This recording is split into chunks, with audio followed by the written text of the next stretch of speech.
ಓಂ ನಮಃ ಶಿವಾಯ. ಎಲ್ಲರಿಗೂ ನಮಸ್ಕಾರ. ಇಂದು ಈ ವಿಡಿಯೋದ ಮೂಲಕ ತುಲಾ ರಾಶಿಯವರ ಜಾತಕದ ಫಲಿತಾಂಶಗಳ ಬಗ್ಗೆ ತಿಳಿದುಕೊಳ್ಳೋಣ. ಆಗಸ್ಟ್ 12 ಬುಧವಾರ. ನಿಮ್ಮ ಕೋಪದ ಹಿಂದೆ ಇರುವ ಕಾರಣವೇನು? ಓಂ ನಮಃ ಶಿವಾಯ. ಎಲ್ಲರಿಗೂ ನಮಸ್ಕಾರ.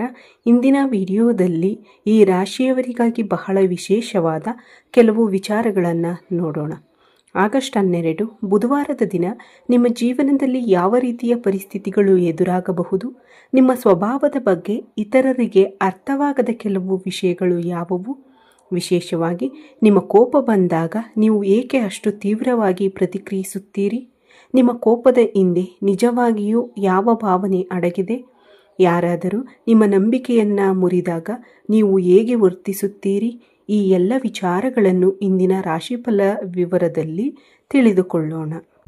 ಅದರ ಜೊತೆಗೆ ಈ ಅಮಾವಾಸ್ಯೆಯ ದಿನದ ವಿಶೇಷತೆ, ಗ್ರಹಣದ ಹಿನ್ನೆಲೆಯಲ್ಲಿನ ಜ್ಯೋತಿಷ್ಯ ನಂಬಿಕೆಗಳು, ನೀವು ತೆಗೆದುಕೊಳ್ಳಬೇಕಾದ ಮುನ್ನೆಚ್ಚರಿಕೆಗಳು, ಯಾವ ದೇವರ ಆರಾಧನೆ ನಿಮಗೆ ಮನಸ್ಸಿನ ನೆಮ್ಮದಿ ನೀಡಬಹುದು ಮತ್ತು ಯಾವ ವಿಷಯಗಳಲ್ಲಿ ವಿಶೇಷವಾಗಿ ಜಾಗರೂಕರಾಗಿರಬೇಕು ಎಂಬುದನ್ನು ತಿಳಿದುಕೊಳ್ಳೋಣ. ಆದ್ದರಿಂದ ವಿಡಿಯೋವನ್ನು ಕೊನೆಯವರೆಗೂ ನೋಡಿ. ವಿಡಿಯೋ ನಿಮಗೆ ಇಷ್ಟವಾದರೆ ಒಂದು ಲೈಕ್ ಮಾಡಿ. ನಮ್ಮ ಚಾನಲ್ಗೆ ಹೊಸಬರಾಗಿ ಬಂದಿದ್ದರೆ ಸಬ್ಸ್ಕ್ರೈಬ್ ಮಾಡಿ. ನಿಮ್ಮ ಬೆಂಬಲ ನಮಗೆ ಇನ್ನಷ್ಟು ಉತ್ತಮವಾದ ವಿಡಿಯೋಗಳನ್ನು ಮಾಡಲು ಪ್ರೇರಣೆ ನೀಡುತ್ತದೆ. ತುಲಾ ರಾಶಿಯು ಜ್ಯೋತಿಷ್ಯದಲ್ಲಿ 7ನೇ ರಾಶಿಚಕ್ರ ಚಿಹ್ನೆಯಾಗಿದೆ. ಇದರ ಆಕಾಶ ಮಂಟಪವು ತಕ್ಕಡಿಯನ್ನು ಹಿಡಿದ ಮನುಷ್ಯನ ಆಕಾರದಲ್ಲಿದೆ. ಚಿತ್ತ ನಕ್ಷತ್ರದ ಕೊನೆಯ 2 ಪಾದಗಳು, ಸ್ವಾತಿ ಮತ್ತು ವಿಶಾಖ ನಕ್ಷತ್ರದ ಮೊದಲ 3 ಪಾದಗಳು ಈ ರಾಶಿಯಲ್ಲಿವೆ. ಈ ರಾಶಿಯ ಅಧಿಪತಿ ಪ್ರೀತಿ ಮತ್ತು ಸಾಮರಸ್ಯದ ಅಧಿಪತಿ ಶುಕ್ರ. ಇದು ವಾಯು ಅಂಶದ ಸಂಕೇತವಾಗಿದೆ. ನ್ಯಾಯಪ್ರಿಯತೆ, ಸಮತೋಲನ ಕಾಯ್ದುಕೊಳ್ಳುವುದು, ಕಲಾತ್ಮಕ ದೃಷ್ಟಿಕೋನ ಮತ್ತು ಸೌಹಾರ್ದಯುತ ಸ್ವಭಾವ ಈ ರಾಶಿಯ ವಿಶೇಷತೆಯಾಗಿದೆ. ಇವರು ಯಾರ ಮಾತನ್ನಾದರೂ ಸುಮ್ಮನೆ ಒಪ್ಪಿಕೊಳ್ಳುವ ಸ್ವಭಾವದವರಲ್ಲ. ಒಂದು ವಿಷಯವನ್ನು ತಮ್ಮದೇ ಆದ ರೀತಿಯಲ್ಲಿ ಅರ್ಥ ಮಾಡಿಕೊಂಡ ನಂತರವೇ ಅದನ್ನು ಒಪ್ಪಿಕೊಳ್ಳಲು ಇಷ್ಟಪಡುತ್ತಾರೆ. ಅವರ ಆತ್ಮಗೌರವ ಅವರಿಗೆ ಬಹಳ ಮುಖ್ಯ. ಯಾರಾದರೂ ಸಾರ್ವಜನಿಕವಾಗಿ ಅವಮಾನಿಸಿದರೆ ಅಥವಾ ತಮ್ಮ ಸಾಮರ್ಥ್ಯವನ್ನು ಕಡಿಮೆ ಮಾತನಾಡಿದರೆ ಅದನ್ನು ಸುಲಭವಾಗಿ ಮರೆಯುವುದು ಇವರಿಗೆ ಕಷ್ಟವಾಗಬಹುದು. ಅದೇ ಸಮಯದಲ್ಲಿ ಸಹಾಯ ಬೇಕಾದವರಿಗೆ ತಮ್ಮ ಕೈಲಾದಷ್ಟು ನೆರವು ನೀಡುವ ಮನಸ್ಸು ಇವರಲ್ಲಿರುತ್ತದೆ. ಒಬ್ಬರನ್ನು ತಮ್ಮವರೆಂದು ಒಪ್ಪಿಕೊಂಡರೆ ಅವರಿಗಾಗಿ ಸಾಕಷ್ಟು ತ್ಯಾಗ ಮಾಡಲು ಸಿದ್ಧರಾಗಿರುತ್ತಾರೆ. ಇದೇ ಕಾರಣದಿಂದ ಇವರ ಸಂಬಂಧಗಳಲ್ಲಿ ನಂಬಿಕೆ ಮತ್ತು ಗೌರವಕ್ಕೆ ವಿಶೇಷ ಸ್ಥಾನವಿರುತ್ತದೆ. ಈ ರಾಶಿಯವರಿಗೆ ಕೋಪ ಏಕೆ ಬರುತ್ತದೆ? ಇಂದಿನ ಪ್ರಮುಖ ವಿಚಾರ. ಧನುರಾಶಿಯವರು ಪ್ರತಿಯೊಂದು ಸಣ್ಣ ವಿಷಯಕ್ಕೂ ಕೋಪಗೊಳ್ಳುವವರು ಎಂಬುದು ಸರಿಯಾದ ಚಿತ್ರಣವಲ್ಲ. ಸಾಮಾನ್ಯವಾಗಿ ಸಾಕಷ್ಟು ವಿಷಯಗಳನ್ನು ಸಹಿಸಿಕೊಂಡು ಹೋಗುತ್ತಾರೆ. ಆದರೆ ಕೆಲವು ನಿರ್ದಿಷ್ಟ ಸಂದರ್ಭಗಳಲ್ಲಿ ಮಾತ್ರ ಅವರ ಸಹನೆಯ ಮಿತಿ ದಾಟಬಹುದು. ಮೊದಲನೆಯದು, ಆತ್ಮಗೌರವಕ್ಕೆ ಧಕ್ಕೆಯಾದರೆ. ಯಾರಾದರೂ ನಿಮ್ಮನ್ನು ಉದ್ದೇಶಪೂರ್ವಕವಾಗಿ ಅವಮಾನಿಸಿದರೆ ಅಥವಾ ಎಲ್ಲರ ಮುಂದೆ ನಿಮ್ಮ ಸಾಮರ್ಥ್ಯವನ್ನು ಪ್ರಶ್ನಿಸಿದರೆ ನೀವು ಅದನ್ನು ಸುಮ್ಮನೆ ಸಹಿಸಿಕೊಳ್ಳಲು ಸಾಧ್ಯವಾಗದೇ ಇರಬಹುದು. ಎರಡನೆಯದು, ಅವರ ನಂಬಿಕೆಗೆ ದ್ರೋಹವಾದಾಗ. ನೀವು ಒಬ್ಬರನ್ನು ನಂಬಿದ ನಂತರ ಆ ವ್ಯಕ್ತಿಗೆ ನಿಮಗೆ ಸುಳ್ಳು ಹೇಳಿದರೆ ಅಥವಾ ನಿಮ್ಮ ನಂಬಿಕೆಯನ್ನು ದುರುಪಯೋಗಪಡಿಸಿಕೊಂಡರೆ ನಿಮ್ಮ ಮನಸ್ಸಿಗೆ ಬಹಳ ನೋವಾಗಬಹುದು. ಆ ನೋವು ಕೆಲವೊಮ್ಮೆ ಕೋಪದ ರೂಪದಲ್ಲಿ ಹೊರಬರಬಹುದು. ಮೂರನೆಯದು, ಇವರಿಗೆ ಅನ್ಯಾಯವಾದಾಗ. ನಿಮ್ಮ ಮೇಲೆ ಮಾತ್ರವಲ್ಲ, ನೀವು ಪ್ರೀತಿಸುವ ವ್ಯಕ್ತಿಯ ಮೇಲೆ ಅನ್ಯಾಯವಾದರೂ ನೀವು ತೀವ್ರವಾಗಿ ಪ್ರತಿಕ್ರಿಯಿಸುವ ಸಾಧ್ಯತೆ ಇರುತ್ತದೆ. ಇದೇ ಕಾರಣಕ್ಕೆ ಕೆಲವರು ನಿಮ್ಮನ್ನು ತುಂಬ ಕೋಪದ ಸ್ವಭಾವದವರು ಎಂದುಕೊಳ್ಳಬಹುದು. ಆದರೆ ವಾಸ್ತವದಲ್ಲಿ ನಿಮ್ಮ ಕೋಪದ ಹಿಂದೆ ನೋವು, ನಿರಾಶೆ ಅಥವಾ ನಂಬಿಕೆ ಮುರಿದ ಭಾವನೆ ಇರಬಹುದು. ಆಗಸ್ಟ್ 12ರಂದು ಎಚ್ಚರಿಕೆ ಅಗತ್ಯವಿರುವ ವಿಷಯ. ಈ ದಿನ ಕೆಲವು ವಿಚಾರಗಳಲ್ಲಿ ಭಾವನೆಗಿಂತ ವಿವೇಕಕ್ಕೆ ಹೆಚ್ಚಿನ ಮಹತ್ವ ನೀಡುವುದು ಒಳ್ಳೆಯದು. ವಿಶೇಷವಾಗಿ ಹಣಕಾಸಿನ ವ್ಯವಹಾರಗಳಲ್ಲಿ ದಾಖಲೆಗಳನ್ನು ಪರಿಶೀಲಿಸದೆ ಯಾರನ್ನೂ ನಂಬಬೇಡಿ. ವ್ಯಾಪಾರದಲ್ಲಿ ಮಾತಿನ ಮೇಲೆ ಮಾತ್ರ ನಿರ್ಧಾರ ತೆಗೆದುಕೊಳ್ಳುವ ಬದಲು ಅಗತ್ಯ ದಾಖಲೆಗಳನ್ನು ಪರಿಶೀಲಿಸಿ. ಯಾರಾದರೂ ನಿಮಗೆ ಒತ್ತಡ ಹಾಕುತ್ತಿದ್ದರೆ ಎಂದ ತಕ್ಷಣ ಕೋಪದಿಂದ ಪ್ರತಿಕ್ರಿಯಿಸಬೇಡಿ. ಒಮ್ಮೆ ಕೋಪದಲ್ಲಿ ಹೇಳಿದ ಮಾತುಗಳನ್ನು ನಂತರ ಹಿಂತೆಗೆದುಕೊಳ್ಳುವುದು ಕಷ್ಟವಾಗಬಹುದು. ಆದ್ದರಿಂದ ಈ ದಿನ ಒಂದು ಸರಳ ನಿಯಮ ನೆನಪಿಟ್ಟುಕೊಳ್ಳಿ.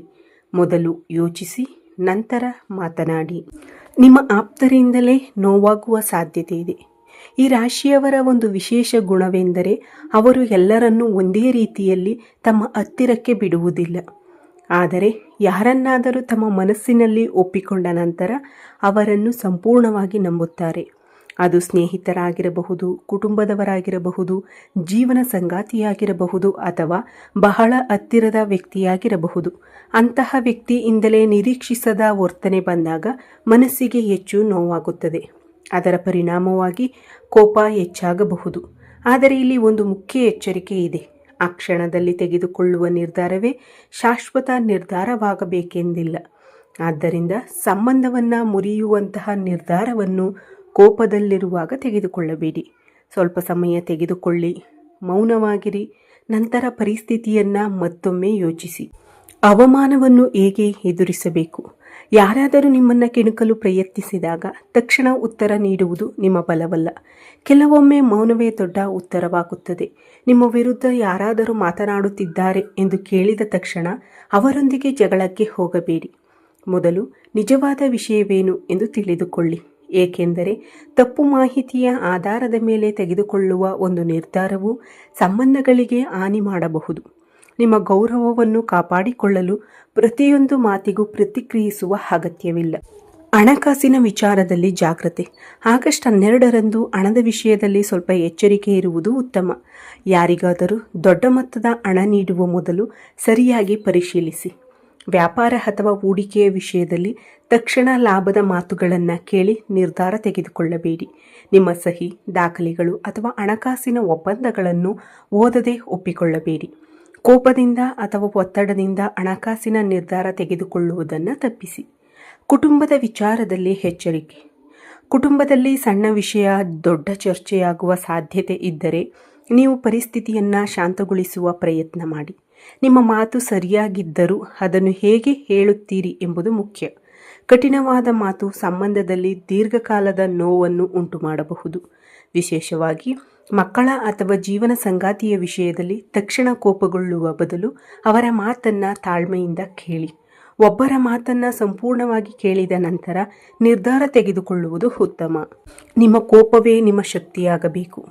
ಈ ರಾಶಿಯವರಿಗೆ ನಿಮ್ಮ ಕೋಪವನ್ನು ಸಂಪೂರ್ಣವಾಗಿ ದುರ್ಬಲತೆ ಎಂದುಕೊಳ್ಳಬೇಡಿ. ಸರಿಯಾದ ರೀತಿಯಲ್ಲಿ ನಿಯಂತ್ರಿಸಿದರೆ ಅದೇ ಕೋಪ ನಿಮ್ಮೊಳಗಿನ ಶಕ್ತಿಯಾಗಬಹುದು. ಅನ್ಯಾಯದ ವಿರುದ್ಧ ಧೈರ್ಯವಾಗಿ ನಿಲ್ಲುವ ಸಾಮರ್ಥ್ಯ ನಿಮ್ಮಲ್ಲಿದೆ. ಆದರೆ ಆ ಧೈರ್ಯವನ್ನು ಆವೇಶವಾಗಿ ಬದಲಾಯಿಸಬೇಡಿ. ನಿಮ್ಮ ಮಾತುಗಳಲ್ಲಿ ದೃಢತೆ ಇರಲಿ, ಆದರೆ ಅವಮಾನಿಸುವ ಪದಗಳು ಇರಬಾರದು. ನಿಮ್ಮ ನಿರ್ಧಾರಗಳಲ್ಲಿ ಧೈರ್ಯ ಇರಲಿ, ಆದರೆ ಆತುರ ಇರಬಾರದು. ಆಧ್ಯಾತ್ಮಿಕ ಪರಿಹಾರ. ಈ ದಿನ ಬೆಳಿಗ್ಗೆ ಸಾಧ್ಯವಾದರೆ ಸೂರ್ಯನಿಗೆ ಆರ್ಘ್ಯವನ್ನು ಅರ್ಪಿಸಿ.